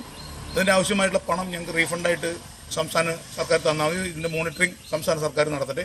അതുപോലെ തന്നെ ഇവിടെ ബോട്ടുകൾക്കൊക്കെ മണ്ണിൻ്റെ സബ്സിഡി നൽകുന്ന മാതിരി സ്വകാര്യ ബസ്സുകളുടെ പെർമിറ്റുകളൊക്കെ സർക്കാർ നൽകുന്നതാണ്. കൃത്യമായിട്ട് ഓടുന്ന കണക്ക് അവർക്കറിയാം. അത് കണക്ക് കൂട്ടി അതിന് ആവശ്യമായിട്ടുള്ള ഡീസലിൽ സബ്സിഡി തരണമെന്ന് കൂടി 2 ആവശ്യങ്ങൾ ഗവൺമെൻറ് മുന്നിൽ വെച്ചിട്ടുണ്ട്. അത്തരം കാര്യങ്ങളുമായിട്ട് ഗവൺമെൻറ് മുന്നോട്ട് വന്നാൽ മാത്രമേ ഈ വ്യവസായം നിലനിൽക്കുള്ളൂ. അല്ലെങ്കിൽ സംസ്ഥാനത്ത് ജനങ്ങളുടെ ഏറ്റവും ചെലവ് കുറഞ്ഞ യാത്രാ സംവിധാനമായ സ്വകാര്യ ബസ്സുകൾ എന്നേക്കുമായി നമ്മുടെ സംസ്ഥാനത്ത് ഇല്ലാതാവുന്ന സ്ഥിതിയിലേക്കാണ് വരുന്നത്. പൊതുഗതാഗതം അപ്പാടെ തകർന്നു പോകുന്ന സ്ഥിതിയിലേക്കാണ് കാര്യങ്ങൾ എത്തിച്ചേരുന്നത്. KSRTC ഡ്രൈവറുടെ അവസരോചിതമായ ഇടപെടൽ കർണാടക ബസ് ഡ്രൈവറുടെ ജീവൻ രക്ഷിച്ചു. മൈസൂർ ബാംഗ്ലൂർ ഹൈവേയിൽ പഞ്ചറായ കർണാടക ബസിന്റെ ടയർ മാറ്റാൻ ശ്രമിക്കുകയായിരുന്നു ജീവനക്കാരൻ. ഇതിനിടെ വേഗത്തിൽ വന്ന ലോറി ഇടിക്കുമെന്ന് കരുതിയ ഇയാൾ റോഡിന്റെ വലതുവശത്തേക്ക് ഓടി മാറി. അപ്പോൾ KSRTC സ്വിഫ്റ്റ് ബസ് അതുവഴി കടന്നു വന്നു. പെട്ടെന്ന് റോഡിലേക്ക് ചാടിയ കർണാടക ബസ് ഡ്രൈവറെ ഇടിക്കാതിരിക്കാൻ സ്വിഫ്റ്റ് ബസിന്റെ ഡ്രൈവർ ബസ് മധ്യഭാഗത്തെ ഡിവൈഡറിലേക്ക് ഇടിച്ചു കയറ്റുകയായിരുന്നു. കാവന്നൂർ സ്വദേശി നസീഫാണ് വാഹനം ഓടിച്ചിരുന്നത്.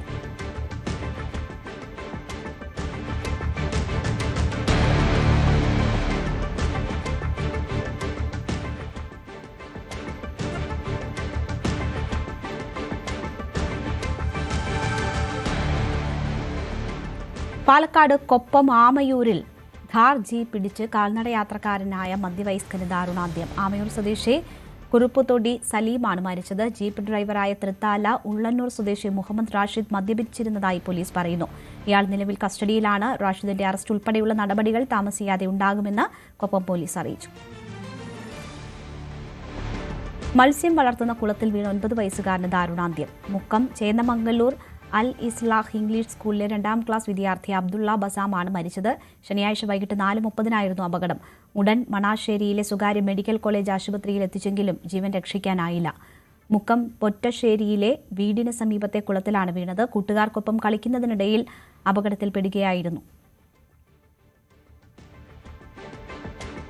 കോഴിക്കോട് കാലമ്പാറ തൂക്കുപാലത്തിന് സമീപം ഒഴുക്കിൽപ്പെട്ട യുവാവിനായി തെരച്ചിൽ തുടരുന്നു. 2 യുവതികളെ രക്ഷിക്കാനിറങ്ങിയപ്പോഴാണ് ഇന്നലെ ഷിബിൽ എന്ന ഗൈഡ് അപകടത്തിൽപ്പെട്ടത്. ശക്തമായ കുത്തൊഴുക്കും കലങ്ങിയ വെള്ളവുമായതിനാൽ കഴിഞ്ഞ ദിവസം തെരച്ചിൽ നടത്താൻ സാധിച്ചില്ല. ഇന്ന് രാവിലെ 7 മണി മുതലാണ് തെരച്ചിൽ പുനരാരംഭിച്ചത്. കർണാടകയിൽ നിന്നും വന്ന 11 സംഘത്തിലെ 2 യുവതികൾ കുളിക്കാനിറങ്ങിയപ്പോൾ ഒഴുക്കിൽപ്പെടുകയായിരുന്നു. ഇവരെ രക്ഷിക്കാനിറങ്ങിയപ്പോഴാണ് ഷിബിലിനെ കാണാതായത്. മുക്കം അഗ്നിരക്ഷാസേന, കോടഞ്ചേരി പോലീസ്, നാട്ടുകാർ, സന്നദ്ധ പ്രവർത്തകർ എന്നിവരുടെ നേതൃത്വത്തിലാണ് തെരച്ചിൽ നടക്കുന്നത്. പാലക്കാട് മണ്ണാർക്കാട് കുടുംബ വഴക്കിനിടെ ഭർത്താവ് ഭാര്യയുടെ കഴുത്തറുത്തു കൊന്നു. ഭർത്താവ് സ്വയം കുത്തി മരിക്കുകയും ചെയ്തു. മണ്ണാർക്കാട് നായാടിപ്പാറ പള്ളത്ത് കോളനിയിലാണ് സംഭവം. സുകുമാരനും ഭാര്യ ദീപയുമാണ് മരിച്ചത്. സംഭവം നടക്കുമ്പോൾ 19-കാരിയായ മകൾ വീട്ടിലുണ്ടായിരുന്നു. സംസ്ഥാനത്ത് 5 ജില്ലകളിൽ അതിശക്തമായ മഴയ്ക്ക് സാധ്യത. എറണാകുളം, ഇടുക്കി, കോഴിക്കോട്, വയനാട്, കണ്ണൂർ, കാസർഗോഡ് ജില്ലകളിൽ ഓറഞ്ച് അലർട്ട് പ്രഖ്യാപിച്ചു.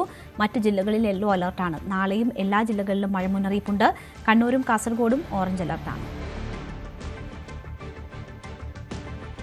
ഇടുക്കി രാമക്കൽമേട് സേക്രഡ് ഹാർട്ട് ഹൈസ്കൂളിലെ വിമുക്തി ക്ലബിന്റെയും NCC യൂണിറ്റിന്റെയും നേതൃത്വത്തിൽ ലഹരി വിരുദ്ധ ദിനാചരണത്തിന്റെ ഭാഗമായി സൈക്കിൾ റാലിയും മാരത്തണും ഫ്ലാഷ് മോബും സംഘടിപ്പിച്ചു.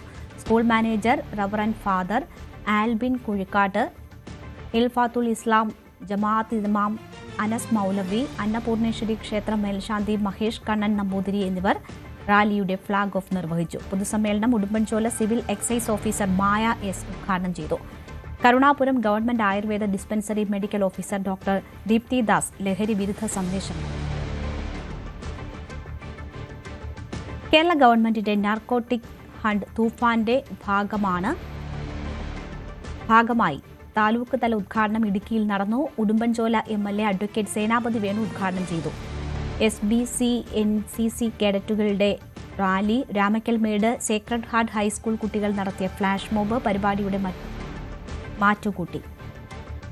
Block panchayat president Mini Tomy, Kattappana DYSP VP Shajan, വിവിധ ജനപ്രതിനിധികൾ, പോലീസ് ഉദ്യോഗസ്ഥർ എന്നിവർ സംസാരിച്ചു. KPCC പ്രസിഡന്റ് സ്ഥാനത്തിനായി അവകാശവാദം ഉന്നയിച്ച മോഹൻ ഉണ്ണിത്താൻ MP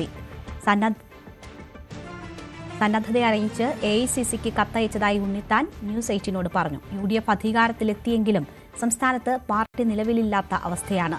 ഗ്രൂപ്പ് സമവാക്യങ്ങളോ ജാതി സമവാക്യങ്ങളോ നോക്കി പ്രസിഡന്റിനെ തീരുമാനിക്കരുതെന്നും ഉണ്ണിത്താൻ പറഞ്ഞു. മദ്യനയത്തിലും PM ശ്രീ വിഷയത്തിലും UDF കൂടിയാലോചന നടത്തിയതിനു ശേഷം മാത്രമേ അന്തിമ തീരുമാനം ഉണ്ടാകൂവെന്നും ഉണ്ണിത്താൻ പറയുന്നു. രാജ്മോഹൻ ഉണ്ണിത്താൻ MP തന്നെ ന്യൂസ് 8നോടൊപ്പം ചേരുന്നു. ഒരു സർക്കാരിനെ വിലയിരുത്താനായിട്ടില്ല, ഒരു മാസം ആയതേ ഉള്ളൂ. പക്ഷേ വിവാദങ്ങൾക്ക് ഒട്ടും കുറവില്ല. VD സതീശൻ മദ്യനയമാണ് ഏറ്റവും കൂടുതൽ നിയമസഭയിലും ചർച്ച ചെയ്യുന്ന ഒരു സാഹചര്യം ഉണ്ടായത്. എങ്ങനെയാണ് ഈ മദ്യനയത്തെ അങ്ങ് കാണുന്നത്? അല്ല, കേരളത്തിൻ്റെ മുഖ്യമന്ത്രി വളരെ ക്ലാരിറ്റിയോടുകൂടി നിയമസഭയ്ക്കകത്ത് അദ്ദേഹം ബഡ്ജറ്റിലൂടെ പ്രഖ്യാപിച്ച കാര്യങ്ങളെക്കുറിച്ച് വ്യക്തത വരുത്തുകയുണ്ടായി. അതിനെക്കുറിച്ച് ഇപ്പോൾ ആർക്കും ഒരു സംശയമില്ല. കാരണം ആശങ്കാകുലരായിട്ട് പല അഭിപ്രായങ്ങളും പങ്കുവച്ചു. തലശ്ശേരി അതിരൂപത ബിഷപ്പ് പ്ലാമ്പാനി പിതാവ്, അതുപോലെ സമസ്തയുടെ പ്രസിഡന്റ് ജിഫ്രി മുത്തുക്കോയ തങ്ങളടക്കം നിരവധി ആളുകൾ ആശങ്ക രേഖപ്പെടുത്തി. പിന്നെ അവർ സംസ്ഥാന ഗവൺമെൻറ്റിന് കലവറയില്ലാത്ത പിന്തുണ പ്രഖ്യാപിച്ചു. ഇതിന് പാർട്ടി ചർച്ച ചെയ്യും, മുന്നണി ചർച്ച ചെയ്ത് ഇത് വേണ്ട എന്നാണ് പാർട്ടിയും മുന്നണിയും തീരുമാനിക്കുന്നതെങ്കിൽ ഞാൻ അവിടെ വെച്ചത് അവസാനിപ്പിക്കും. കാരണം അതിനകത്ത് പുള്ളിക്ക് യാതൊരു വിധമായ വെസ്റ്റഡ് ഇൻട്രസ്റ്റും ഇല്ല എന്നാണ് അത് ബോധ്യപ്പെടുന്നത്. ഈ LDF സർക്കാരിൻ്റെ കാലത്ത് വലിയ വിമർശനം ഉന്നയിച്ചാണ് ഈ PM ശ്രീ വിവാദത്തിൽ. ഇപ്പോൾ ആ പദ്ധതിയുമായി മുന്നോട്ട് പോകാനുള്ള ഒരു ഒരുക്കത്തിലാണ്. അത് ശരിക്കും വേണ്ടുന്നതാണോ? അത് അങ്ങ് അതിൽ പിന്തുണ നൽകുന്നുണ്ട്? ഇപ്പോൾ UDF ഒരു ഉന്നതാധികാര സമിതിയെ വെച്ചിട്ടുണ്ട്. ആ ഉന്നതാധികാര സമിതി ഇതിൻ്റെ സമഗ്ര വശങ്ങളും പരിശോധിച്ച് ശേഷം മാത്രമേ PM ശ്രീയായി മുന്നോട്ട് പോവുകയുള്ളൂ. ആ PM ശ്രീയെക്കുറിച്ച് പാർട്ടിക്കകത്തും മുന്നണിക്കകത്തുമൊക്കെ വിവിധ അഭിപ്രായങ്ങളുണ്ട്. ആ അഭിപ്രായങ്ങളൊക്കെ മാനിച്ചുകൊണ്ടല്ലാതെ ഒരു തീരുമാനം ഈ ഗവൺമെൻറ് എടുക്കില്ല. അങ്ങക്ക് എന്തുകൊണ്ടൊരു KPCC പ്രസിഡന്റ്, സംസ്ഥാനത്ത് തെരഞ്ഞെടുപ്പിനൊക്കെ സജീവമായി അങ്ങ് പ്രവർത്തിച്ചതാണ് എല്ലാ ജില്ലകളിലും, അങ്ങനെ ഒരു സ്ഥാനം ഇപ്പോൾ ജോസഫ് വാഴക്കൻ പോലുള്ള ഒരുപാട് ആൾക്കാർ അവകാശവാദം ഉന്നയിച്ച് വരുന്നുണ്ട്. എന്തുകൊണ്ട് ഉന്നതൻ അങ്ങനെ ഒരു സംസ്ഥാന തലത്തിൽ തന്നെ പ്രവർത്തിക്കുന്ന ഒരു നേതാവ് അല്ലെങ്കിൽ അങ്ങനെ ഒരു സ്ഥാനം നൽകിയിട്ടുണ്ട്? ഇപ്പോൾ ഭരണം ആരംഭിച്ചു, UDF അധികാരത്തിൽ വന്നു, നമ്മുടെ ഭരണവുമായി മുന്നോട്ട് പോവുകയാണ്. പക്ഷെ പാർട്ടി നിലവിലില്ല. കാരണം പാർട്ടിയുടെ പ്രസിഡന്റ് വിദ്യുച്ഛക്തി മന്ത്രിയായി, വർക്കിംഗ് പ്രസിഡന്റുമാർ 2 പേര് മന്ത്രിമാരായി. ശ്രീ അനിൽകുമാർ റവന്യൂ വകുപ്പായി, അതുപോലെ വിഷ്ണുനാഥ് ടൂറിസം വകുപ്പായി. സത്യത്തിൽ ഫലത്തിൽ ഇപ്പോൾ KPCC നിലവിലില്ല. അതുകൊണ്ട് എന്തൊക്കെ ബുദ്ധിമുട്ടാണ്. അപ്പോൾ പാർട്ടി ഇല്ല എന്നുള്ളതാണ് സത്യം. അപ്പോൾ അടിയന്തരമായി കേരള പ്രദേശ് കോൺഗ്രസ് കമ്മിറ്റിക്ക് ഒരു നേതൃത്വം ഉണ്ടാകണം. നേതൃത്വം ഉണ്ടായെങ്കിൽ മാത്രമേ ഇത്തരം കാര്യങ്ങൾ പാർട്ടിക്കൊരു തീരുമാനം എടുക്കാൻ പറ്റൂ. ഗ്രൂപ്പ് സമവാക്യങ്ങൾ നോക്കിയിട്ട് ഇനി ഭാരവാഹികളെ നിശ്ചയിക്കാൻ ഉള്ള കാലം കഴിഞ്ഞു. 2 ജാതി സമവാക്യങ്ങൾ നോക്കിയാണ്. ഈ ജാതി സമവാക്യങ്ങൾ നോക്കി KPCC പ്രസിഡന്റിനെ തീരുമാനിച്ച് പാർട്ടി ഒരു വഴിക്കായി. യോഗ്യതയാണ് മാനദണ്ഡം. കേരളത്തിലെ 14 ജില്ലകളിലെ കോൺഗ്രസ്സുകാരെ നേരിട്ടറിയാവുന്ന, കേരളത്തിലെ 140 നിയോജകമണ്ഡലത്തിലെ കോൺഗ്രസ്സുകാരെ നേരിട്ടറിയാവുന്ന, അതുപോലെ 1000-ഓളം വരുന്ന മണ്ഡലങ്ങളിലെ കോൺഗ്രസ് പ്രവർത്തകരെയും നേതാക്കന്മാരെയും നേരിട്ടറിയാവുന്ന ഒരു നേതാവ് KPCC പ്രസിഡന്റ് ആകുന്നില്ലെങ്കിൽ ഒന്ന് ഭരണത്തെ നിയന്ത്രിക്കാൻ കഴിയണം, അല്ലെങ്കിൽ വാളെടുക്കുന്നവനൊക്കെ വെളിച്ചപ്പാടാവും, മന്ത്രിമാരൊക്കെ തന്നിഷ്ടപ്രകാരം പ്രവർത്തിക്കും. അപ്പോൾ മന്ത്രിമാരെ നിലയ്ക്ക് നിർത്തണമെങ്കിൽ, അല്ല അവരെ തെറ്റായ തീരുമാനത്തിലേക്ക് പോകാതിരിക്കണമെങ്കിൽ അവരും കൂടെ അനുസരിക്കുന്ന, അവർ ബഹുമാനിക്കുന്ന ഒരു KPCC പ്രസിഡന്റ് വരണം. ഞാൻ 1968 തൊട്ട് കോൺഗ്രസ് രാഷ്ട്രീയത്തിലുണ്ട്.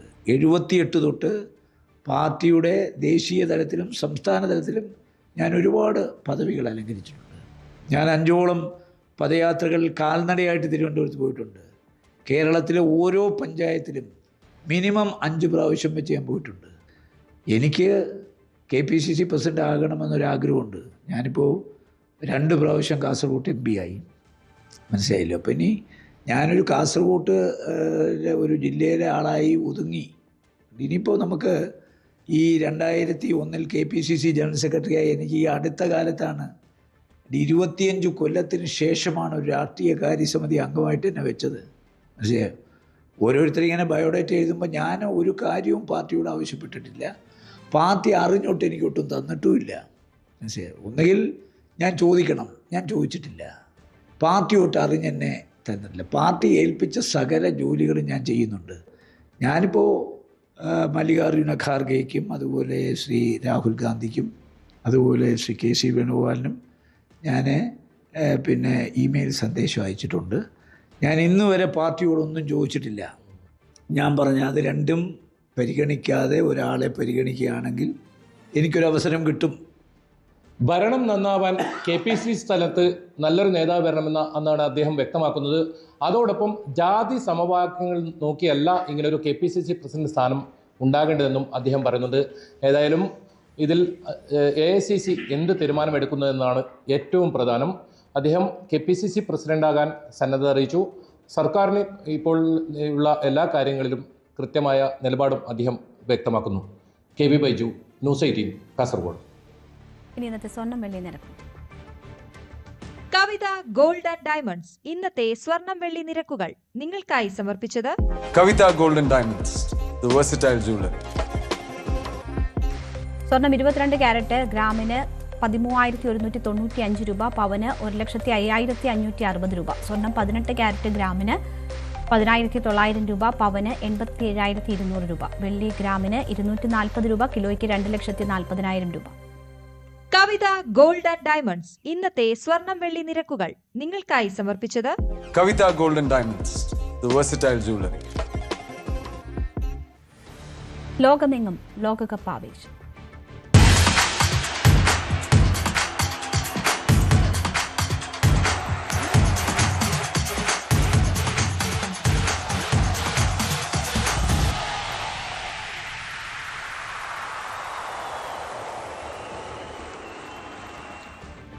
ഗ്രൂപ്പ് ഘട്ടം പൂർത്തിയായതോടെ നോക്കൌട്ട് ചിത്രം തെളിഞ്ഞു. മികച്ച 8 മൂന്നാം സ്ഥാനക്കാർ ഉൾപ്പെടെയാണ് 32 ടീമുകളെ കണ്ടെത്തിയത്. അർജന്റീന, ഫ്രാൻസ്, മെക്സിക്കോ എന്നീ ടീമുകളാണ് ഗ്രൂപ്പ് ഘട്ടത്തിലെ 3 മത്സരവും ജയിച്ച് റൗണ്ട് ഓഫ് 32-ൽ എത്തിയിട്ടുള്ളത്. നോക്കൌട്ടിലെ ആദ്യ മത്സരത്തിൽ കാനഡ ഇന്ന് ദക്ഷിണാഫ്രിക്കയെ നേരിടും. ഗ്രൂപ്പ് പോര് കഴിഞ്ഞു. ഇനിയെല്ലാം ജീവൻ മരണ കളിയാണ്. നിശ്ചിത സമയത്ത് ഫലമുണ്ടായില്ലെങ്കിൽ എക്സ്ട്രാ ടൈമും സമനിലയായാൽ പെനാൽറ്റി ഷൂട്ടൌട്ട്. അവിടെയും സമനിലയെങ്കിൽ സഡൻ ഡെത്ത്. പിരിമുറുക്കമേറും ഇനിയുള്ള രാവുകളിൽ. Bosnia Herzegovina, Paraguay, Ecuador, Sweden, Senegal, Algeria, Congo, Ghana group ഘട്ടത്തിൽ 3-ാം സ്ഥാനക്കാരായി പോയിട്ടും നോക്കൌട്ടിലേക്ക് കടന്നുകൂടിയത് ഈ 8 ടീമുകളാണ്. ചില തീപാറും പോരാട്ടങ്ങളാണ് റൗണ്ട് ഓഫ് 32-ൽ ആരാധകരെ കാത്തിരിക്കുന്നത്. ചൊവ്വാഴ്ച രാവിലെ മൊറോക്കോയും നെതർലൻഡ്സും ഏറ്റുമുട്ടുമ്പോൾ ശ്വാസം അടക്കി പിടിക്കാം. 2-ൽ 1 ടീം പുറത്താകുമെന്നതാണ് സങ്കടകരം. മറ്റൊരു കടുകട്ടിപ്പോര് ജൂലൈ 3-ന് നടക്കുന്ന പോർച്ചുഗൽ ക്രൊയേഷ്യ പോരാട്ടമാണ്. ക്രിസ്ത്യാനോ റൊണാൾഡോയ്ക്കും സംഘത്തിനും എളുപ്പമാകില്ല റൗണ്ട് ഓഫ് 32. ഫ്രാൻസ് സ്വീഡൻ മത്സരം ജൂലൈ 1-ന്. ബെൽജിയം സെനഗൽ പോരാട്ടം ജൂലൈ 2-ന്. കൊളംബിയ ഘാന മത്സരവും അർജന്റീന കേപ്പ് വെർഡെ പോരാട്ടവും ജൂലൈ 4-ന്. 32 സംഘങ്ങളിൽ നിന്ന് 16 പേരിലേക്ക് ചുരുങ്ങുന്ന പ്രീ ക്വാർട്ടർ പോരാട്ടങ്ങൾ ജൂലൈ 6 തിങ്കളാഴ്ച ആരംഭിക്കും. World cup desk, news 18. Lionel Messi ഇല്ലാതെയും അർജന്റീന 2 ഗോൾ നേടിയതിന്റെ ആവേശത്തിലാണ് അർജന്റീന ആരാധകർ. പകരക്കാരനായി എത്തി മെസ്സി ഗോൾ നേടിയതോടെ ആ ആവേശം ഇരട്ടിയായി. കൊച്ചിയിലെ ആവേശ കാഴ്ചകളുമായി ഡാനി പോൾ. അർജന്റീനയുടെ തുടർച്ചയായ വിജയത്തിന്റെ വലിയ ആവേശത്തിലാണ് ആരാധകർ. നമുക്ക് കാണാം, വലിയ ആവേശത്തോടുകൂടി തന്നെ നീങ്ങുന്നു. തുടർച്ചയായ വിജയം. ആദ്യം ഞാൻ പറഞ്ഞില്ലേ 2 റൺ അടിക്കുമെന്ന്, അപ്പൊ തിരിച്ചടിച്ചാ പറഞ്ഞു 1 കൂടി അടിക്കുമെന്ന് പറഞ്ഞു. അപ്പൊ പ്രഡിക്ഷൻ കറക്റ്റായി 3. മെസ്സി ഇല്ലെങ്കിലും പിള്ളേര് ഫിറ്റ്. പിന്നെ മെസ്സി ഇല്ലാതെ 2 റൺ അടിച്ചില്ലേ. സൂര്യൻ അവിടെ ഉണ്ടായാൽ മതി, ബാക്കിയെല്ലാം ഉദിച്ചോളും. സൂര്യൻ ഉണ്ടായാൽ മതി, അവിടെ വെളിച്ചമുണ്ടാകും.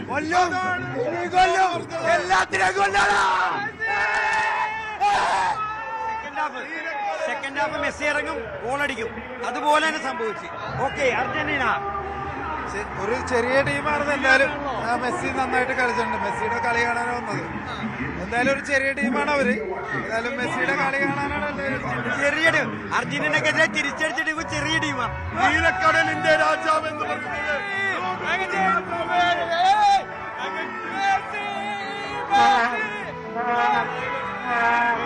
ആവേശത്തിലാണ് ആരാധകരുടെ.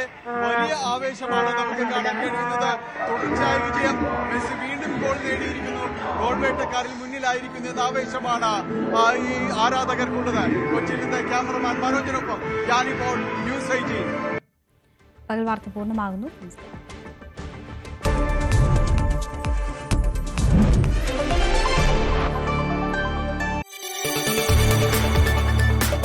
കൂടുതൽ വാർത്തകൾക്ക് News 18 Keralam YouTube channel subscribe ചെയ്യുക.